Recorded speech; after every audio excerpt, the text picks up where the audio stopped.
안녕하세요, 김현입니다. 오늘은 올 시즌 해외 축구 마지막 경기인 맨시티와 인텔의 경기를 분석했습니다.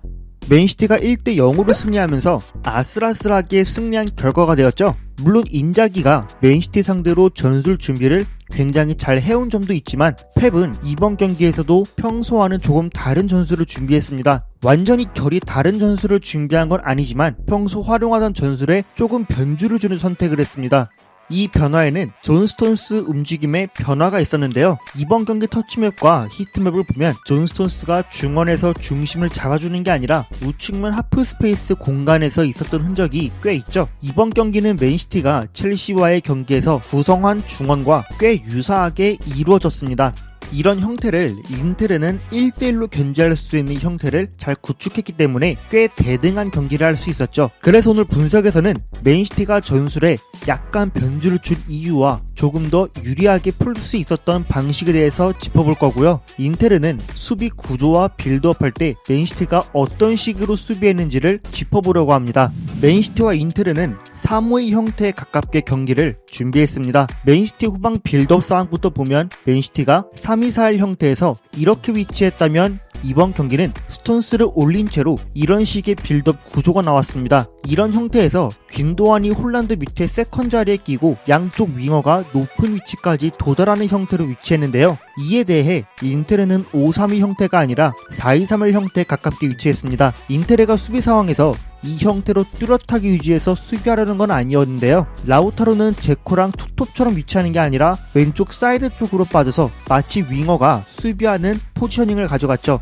이렇게 되면 바렐라가 중원 쪽에 가깝게 위치하면서 내려와 있는 포지셔닝을 취했는데요. 이런 상태에서 인테르가 중원을 수비하는 위치들을 보면 차라노글루는 아예 가운데 공격형 미드필더로 들어와 로드리를 견제하죠. 이렇게 되면 맨시티는 중원에서 3명의 숫자가 로드리도 같이 껴서 다이아몬드 형태가 구축되기 때문에 인테르는 수비 라인에서 선수들이 올라와야 했습니다. 때문에 지금 인테르가 수비 흐름을 좌측면 쪽으로 쏠리게 만들었다면 바렐라는 내려와서 더블라너를 체크하고 브로조비치는 위치상 귄도안과 충돌하고 바스토니가 올라와 존 스톤스를 견제하는 위치를 잡았습니다. 전체적인 선수들의 포지셔닝이 이렇게 구축될 때 맨시티의 중원이 1대1로 물려있기 때문에 어디로 줘도 사실은 부담스러운 상황입니다. 여기서 두 가지 상황을 통해 맨시티는 풀어내는데 첫 번째는 높게 위치하는 윙어가 내려와서 돌려 쳐주는 상황을 많이 만들었습니다. 특히 우측 윙어였던 실바는 왼발 잡이이기 때문에 볼이 자기 앞에 딱 붙어서 들어오면 존 스톤스가 사이로 빠져나가는 타이밍을 맞추기 어려웠습니다. 때문에 볼이 실바가 돌려 쳐줄 수 있을 만한 세기로 와서 돌려 놓을 수 있어야 했습니다. 우측면에서 돌려놓는 패턴이 자주 성공하지 못했지만 스톤스의 움직임을 추측해서 실바가 돌리고 홀란드로 돌려놓으면서 단숨에 공격을 전개하고자 했던 것도 알 수 있었습니다. 이런 상황은 인텔의 수비수들이 앞으로 나오게끔 유도하면서 벌어진 간격을 공략하고자 했던 것인데요. 이런 패턴은 좌측면에서 훨씬 더 잘 나올 수 있었습니다. 앞서 말한 상황 중 두 번째가 좌측면에 대한 이야기인데요. 만약 맨시티가 우측면에서 못 풀겠다 싶어서 반대로 전환하게 되면 이때 바렐라가 대각선으로 나와 아케를 견제할 수 있는 위치를 잡았습니다. 그렇다고 바렐라가 바짝 붙어서 프레싱하기보다 일단 기다려서 일단 위치만 잡고 기다리면서 더블라이너에게 근접하는 위치를 잡았습니다. 이런 상태에서 다르미안이 더블라이너에게 견제하기 위해 올라오는데요. 바렐라는 다르미안이 더블라이너에게 가는 그 거리를 좁혀서 올라오면 아케에게 접근하는 타이밍을 가져갔습니다. 바렐라가 이렇게 나가고 브로조비치와 차라노글루는 로드리와 귄도안을 그대로 마크하면 중원에서는 1대1로 막힌 것 같았지만 상황을 잘 보면 맨시티가 쉽게 풀 수 있는 루트는 있었는데요. 이 상태에서 지속적으로 좌측면에 패스를 하면 1대1로 물려있기 때문에 미드필더에게 주는 건 볼 소유가 쉽지 않은 상황이었습니다. 때문에 여기서 풀어나갈 방법은 크게 두 가지였는데 첫 번째는 더블라이너가 지속적으로 내려오면서 다르미안을 끌고 나오기 때문에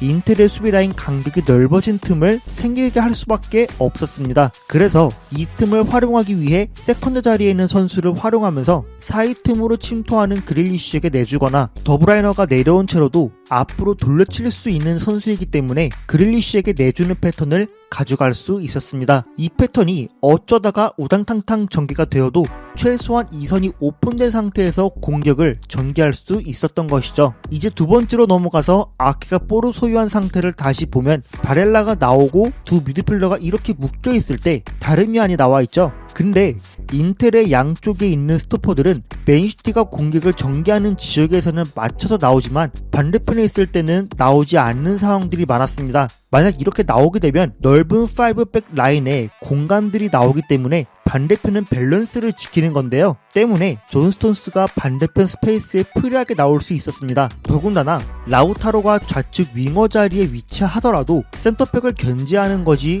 공간을 촘촘히 채우려고 내려가진 않기 때문에 이 공간으로 전환을 하면 인텔의 수비 라인을 낮출 수도 있었죠. 맨시티가 스톤스를 전반전에 잘 활용하지 못하고 어렵게 활용하면서 공격 전개가 쉽게 풀리지 않았던 것도 있지만 인텔의 맨마킹 수비가 맨시티를 어렵게 만들면서 전반전은 풀기 어려워했습니다. 대표적으로 이런 상황을 보면 라우타로와 바렐라가 좌우측에 있죠. 바렐라는 아예 아케한테 접근하는 게 아니라 애매하게 둘 사이에 껴서 위치를 잡고 브로조비치가 바스톤이나 다르미안이 누가 올라오냐에 따라 투블란치로 만들어질 수 있는 거죠. 이후 볼이 아칸지에게 흐르면 다르미안과 바렐라는 내려가서 밸런스를 잡고 바스토니가 전진하죠. 이런 상황에서 실바에게 볼이 들어오면 스톤스가 사이 공간에 빠지는 상황들이 많았지만 패스 실패한 상황들이 많아 우측면에서는 사실 전개하는 게 꽤 어려웠습니다. 이제 반대편으로 전환되어 온 상황을 보면 바렐라가 이제 아케한테 전진하고 다르미안도 올라와 있죠. 근데 이 상황에서 바스토니는 내려가서 밸런스를 잡고 있는 걸 알 수 있습니다. 이런 상황에서 기본적으로 거리가 멀고 아케의 시야상 체크하기 어렵기 때문에 초반에 스톤스 쪽을 놓치는 상황들이 많았지만 소통한 이후에는 스톤스 쪽을 찾아서 연결해주는 상황들을 많이 만들었습니다. 이런 상황도 같이 보면 좌측면에서 전개될 때 스톤스가 프리해진 상황도 결국 나오게 되면서 이쪽으로 맨시티가 압박을 풀어내는 상황들이 많았는데요. 이렇게 풀리면서 다르미안은 이미 나와 있는 상황이기 때문에 이런 간격이 더 벌어진 채로 홀란드와 그릴리시가 간격이 좁혀진 채로 위치할 수 있었습니다. 일단 전반전에 맨시티가 플레이한 그대로 보면 인텔의 수비수들이 앞으로 나오게끔 유도는 하지만 적절한 타이밍에 사이 공간을 공략하지 못했기 때문에 아쉬움이 컸는데요. 이후 전반적인 흐름과 분위기는 포든이 들어오고 나서 좀 달라졌는데 어떤 이유에서 달라졌을까요? 후반전은 전반전과 다르게 인테르가 전방에 위치하는 비중이 더 낮았습니다. 또 전방에 압박하는 에너지도 같이 떨어지면서 아케나 아칸지가 후방에서 볼을 몰고 들어오는 상황들이 많아졌는데요. 그러면서 김도환과 스톤스도 양쪽 하프 스페이스에서 볼을 전반전보다 쉽게 받을 수 있었습니다. 이렇게 되다 보니 인텔의 수비라인 간격이 이전과 같은 방식으로 넓어지게 되면 포드는 지속적으로 횡으로 이동하면서 넓어진 간격 속으로 침투하는 방식으로 라인을 깼기 때문에 박스로 접근하기 더 쉬웠습니다. 그럼 인텔은 어떤 방식으로 공격을 전개하고 맨시티는 어떤 수비 방식을 보였을까요? 먼저 인텔은 3호의 형태로 좌우 측면을 유연하게 비대칭으로 올리면서 경기를 운영했고 맨시티는 4-2-3-1 수비 형태를 준비했습니다. 그런데 맨시티는 평소와 수비 방식은 달랐는데요. 평상시와 유사하게 4-2-3-1 형태로 위치하지만 거의 4-2-4 형태에 가깝게 위치했고 압박의 시작점을 홀란드나 더브라이너가 시작하는 게 아니라 윙어들이 먼저 시작했습니다.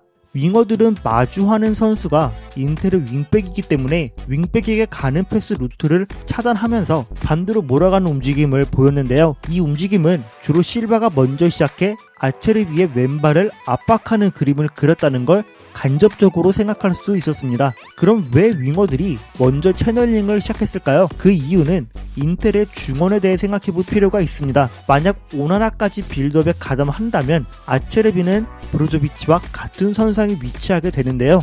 이렇게 되면 인텔의 중원에는 3명에서 많게는 4명까지 위치할 수 있게 됩니다. 때문에 홀란드와 더브라이너가 가운데 견제하면서도 바렐라까지 견제할 수 있는 위치를 일단 가져가기 위함이라고 볼 수 있었습니다. 때문에 측면으로 몰면서도 측면에 1대1로 물고 반대편에 있는 윙어도 윙백에게 가는 루트를 견제하면서 들어와야 했죠. 이런 상황에서도 인텔은 앞으로 윙백들이 돌려놓으면서 세컨드볼을 따내는 방식으로 전개했습니다. 앞서 말한 상황과 유사한 장면을 이 장면으로 뽑았는데요. 실바가 안으로 들어오면서 차단하고 들어오면 지금은 아츠르비가 안 올라와 있죠. 때문에 중원에 여유가 좀 있었고 측면으로 몰아가면 1대1로 못 올 수 있게 됐죠. 만약 이 상황에서도 앞으로 볼이 들어오면 로드리나 다른 선수들이 세컨드 볼에도 집중할 수 있었고요. 결국 펩이 스톤스 쪽에 공간이 생기는 것도 체크했고 상황이 바뀌기도 했으면서 포든이 공간으로 쇄도하는 움직임을 통해 득점에 가까운 상황들을 여러 차례 만들 수 있었습니다. 제가 오늘 준비한 분석은 여기까지입니다. 재밌고 유익하게 보셨다면 구독과 좋아요 부탁드리고 여러분들의 경기에 대한 의견도 댓글로 남겨주세요. 감사합니다.